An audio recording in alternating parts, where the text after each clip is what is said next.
Vielen Dank, dass ich hier sein darf. Ich wollte ein bisschen über Kinder und die Delta-Variante sprechen und über die Entwicklungen so der letzten Zeit. Also durch die STIKO-Empfehlung haben wir ja quasi festgestellt oder ist festgestellt worden, dass es für die 12- bis 16-Jährigen ein vermeidbares Risiko für Kinder gibt von Covid durch die Impfung. Und die Impfung für die unter 12-Jährigen ist auch in Sichtweite. Deswegen meine ich, dass wir ja diese Welle, die jetzt im Kommen ist, nicht auf Kosten derer laufen kann, die sich jetzt 1,5 Jahre lang zurückgehalten haben und andere geschützt haben. Weil wir müssen ja sehen, die Halbwertszeit der Daten, was Kinder betrifft, die ist einfach sehr, sehr kurz. Also wenn man sich mal zurückerinnert, das ist noch nicht lange her, dass darüber diskutiert wurde, Kinder sind gar nicht infektiös, können das Virus gar nicht kriegen, können es auch nicht weitergeben. Dann wurde gesagt, Kinder kriegen kein Covid. Dann, Kinder kriegen es zwar, aber werden nicht krank. Sie sind nämlich übertestet. Es werden einfach zu viele getestet. Dann wurde gesagt, oh, Kinder sterben zwar, aber nur die Vorerkrankten. Und so der letzte Stand ist eigentlich, Kinder sterben zwar, aber weniger als die, die im Auto verunfallen. Und jetzt sind wir schon bei der Impfempfehlung für diese Altersgruppe. Also das hätte man sich ja gar nicht vorstellen können in der öffentlichen Wahrnehmung, als man noch sagte, Kinder sind nicht infektiös. Was ich einfach sagen möchte, ist, die Halbwertszeit ist sehr, sehr kurz für die Daten oder beziehungsweise auch für die öffentliche Meinung, was Kinder betrifft. Und solange es keine gesicherten wissenschaftlichen Erkenntnisse gibt, dass es keine Spätfolgen für Kinder gibt, sollte man sie schützen. Es wäre ja tragisch, wenn wir in ein paar Jahren feststellen würden, dass es einfach eine blöde Idee war, die Kinder als ungefährdet wahrzunehmen. Wir wissen ja, dass auch andere neurotrope Viren, also zum Beispiel Masern, Polio, dass die Spätfolgen machen können. Also dass die zum Beispiel bei der Masern gibt es die subsklerosierende Panenzephalitis, eine sehr seltene Gehirnerkrankung, die erst 5 bis 7 Jahre nach der eigentlichen Masernerkrankung auftritt und in 100% zum Tod führt. Und ich weiß nicht, ob Covid das macht, aber solange wir das nicht sicher sagen können, sollten wir Kinder schützen. Jetzt mit der Delta-Variante ist eine ist eine neue Variante ins Spiel gekommen, die sich einfach wesentlich leichter verbreitet als die Varianten, die wir bisher kannten. Und wenn wir da mal einen Blick nach Amerika werfen, also in die USA, sehen wir, dass da insbesondere in den Staaten, wo die Impfquote sehr niedrig ist und wo auch kein Maskengebot herrscht, dass die Krankenhauseinweisungen von Kindern mit Covid gerade höher sind als jemals zuvor. Und ich glaube einfach, dass es keine gute Idee ist, zu sagen, wir starten jetzt mal das Experiment, deutsche Kinder erkranken nicht schwer an Covid. Weil natürlich gibt es andere Faktoren in den USA, also eine noch niedrigere Impfquote, als wir sie hier haben. Und natürlich haben wir da auch einen hohen Faktor an Übergewicht. Aber was sollen wir denn da als Schlüsse draus ziehen? Wir schützen alle Kinder, außer die Dicken oder außer die Vorerkrankten. Das halte ich wirklich für schwierig, denn jeder Erwachsene hatte bisher die Freiheit oder hat die Freiheit, sich für oder gegen eine Impfung zu entscheiden. Und 9 Millionen Kinder unter 12 Jahren haben diese Wahl eben im Moment noch nicht. Aber bald. Natürlich haben Kinder ein wesentlich geringeres Risiko als Erwachsene. Aber wenn man das immer mit den Erwachsenen in den Vergleich stellt, ist das eigentlich immer zum Zweck der Relativierung. Das Risiko bei Kindern ist auch vorhanden, ist ein geringerer Prozentsatz, aber bei hohen Infektionszahlen wird sich das auch bemerkbar machen. Deswegen glaube ich, man sollte die Kinder auch mal isoliert betrachten und das einfach im Blick haben. Also was ist bei Kindern? Die meisten Kinder überstehen die Primärinfektion gut, das ist richtig. Übrigens stimmt das auch für die meisten Erwachsenen. Deswegen ist das kein gutes Argument, auch wenn natürlich Kinder wesentlich weniger betroffen sind. Wir haben eine ungefähr 1%ige Hospitalisierungsrate. In den USA sehen wir jetzt sogar bei Delta eine 2%ige Hospitalisierungsrate. Wir haben das PIMS-Syndrom, da wird gleich später nochmal darauf eingegangen werden. Das liegt so ungefähr bei 1 zu 1000, ungefähr 1 zu 1000, man kann es nicht so ganz genau sagen. Der Median, also wo die häufigste Altersgruppe ist, die es kriegt, liegt bei 9 Jahren. Und wir haben das Long-Covid-Syndrom. Mittlerweile sind erstmalig, ist noch vor gar nicht so langer Zeit her, Gehirnveränderungen bei diesen Kindern auch tatsächlich nachgewiesen. Also dass man auch das tatsächlich abgrenzen kann, zwar in einer sehr kleinen Studie, aber man hat die Hirnveränderungen gesehen bei einigen Long-Covid-Kindern. Und die Spätfolgen bei einem neurotropen Virus sind einfach ganz unklar. Dieses Virus greift auch die Nerven an, es greift die Gefäßinnenwände an und geht auf den ACE-Rezeptor, der bei Kindern weniger vorhanden ist, aber in ganz vielen verschiedenen Organen ist, auch an den Blutgefäßen. Und ich glaube einfach, dass es sich lohnt, diese Erkrankung nicht zu kriegen. Denn auch bei milden Verläufen sind Langzeitfolgen möglich. Das heißt, das Ziel sollte es sein, ohne Erkrankung zur Impfung das zu schaffen, auch für Kinder. Denn die Kinder wurden ein Jahr lang jetzt quasi weggesperrt und jetzt kurz vor der Impfung sollen sie sich auch noch infizieren. Also da sind dann letztendlich in dieser Pandemie doch leidtragend sehr die Kinder und auch die Leute, die mit der Betreuung der Kinder beschäftigt sind. Also der Druck lastet da massiv auf den Familien.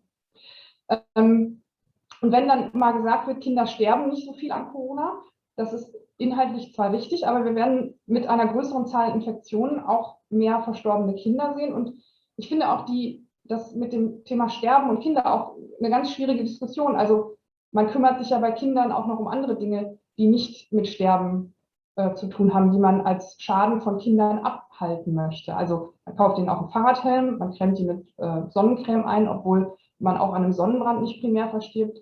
Und deswegen glaube ich, dass wir das nicht unbedingt als Maßstab nehmen sollten, sondern einen Wert darauf legen, dass wir unsere Kinder schützen. Das objektive Risiko, sich im Moment zu infizieren, ist höher, als es jemals war in der Pandemie, weil die Inzidenzen steigen und die finden eben in den jüngeren Altersklassen statt, weil die Geimpften sozusagen quasi raus sind aus den Inzidenzen. Und ich glaube auch, dass Kinder in diesem Zusammenhang auch ein Recht auf sichere Schule haben. Und dann komme ich direkt zum nächsten Thema. Ich glaube, dass Infektionsschutz und Bildung sich nicht gegenseitig ausschließen sollen und auch nicht ausspielen sollten. Es gibt ein Recht auf beides. Und daher muss ich sagen, Infektionsschutz ist auch Kinderschutz. Und in allen Lebensbereichen gilt eigentlich better be safe than sorry, außer jetzt in dieser Situation in der Pandemie. Und das finde ich einfach nicht richtig. Ich glaube, dass man da mehr den Blick auf die Kinder haben sollte. Bei den Schulen und der Sicherheit der Schulen ist es so, dass die beste Schulschließungsprophylaxe, jetzt sage ich nochmal den Satz, die beste Schulschließungsprophylaxe ist Infektionsprophylaxe. Und das ist möglich und machbar, weil nochmal hier geht es wieder um die Vermeidbarkeit. Schulschließungen sind sehr wirksame Maßnahmen in der Pandemiebekämpfung. Das ist auch den Kultusministern schon länger bekannt. Da gab es so eine Studie in Hamburg, die aufgegeben wurde und dann jetzt nachveröffentlicht wurde. Und daran sieht man eben, es findet Infektionsgeschehen in Schulen statt und das muss so gut es geht verhindert werden. Und da muss ich auch sagen, dass ich da politisch keinen Vertrauensvorschuss geben möchte. Denn die Politiker, die auch im letzten Jahr schon immer gesagt haben, die Schulen sind sicher, haben die Schulen dann auch geschlossen. Und im Moment werden die grundsätzlichen Regeln der Infektionsübertragung politisch in Frage gestellt, um den nicht ausreichenden Infektionsschutz mangels politischen Handeln zu rechtfertigen, anstatt diesen Infektionsschutz zu erhöhen. Und ich glaube, das wäre das, was man eher machen sollte. Deswegen sollten alle Maßnahmen zum Infektionsschutz an Schulen getroffen werden und das auch nicht halbherzig. Das ist nämlich eigentlich ein politisches Argument und kein wissenschaftliches. Da sollten wir wirklich aus den Fehlern lernen, die in der Vergangenheit gemacht wurden. Und das Grundrecht auf Bildung und auf körperliche Unversehrtheit des Einzelnen sollte auch der Staat dann auch wahrnehmen. Denn in der Schulpflicht geht das ja sozusagen auf den Staat über. Die Kinder sind ja dann in der Schule. Deswegen glaube ich auch, dass Präsenzpflicht und Pandemie nicht gut zusammenpassen. Und ich nehme das auch als eine gewisse Bevormundung der Eltern wahr.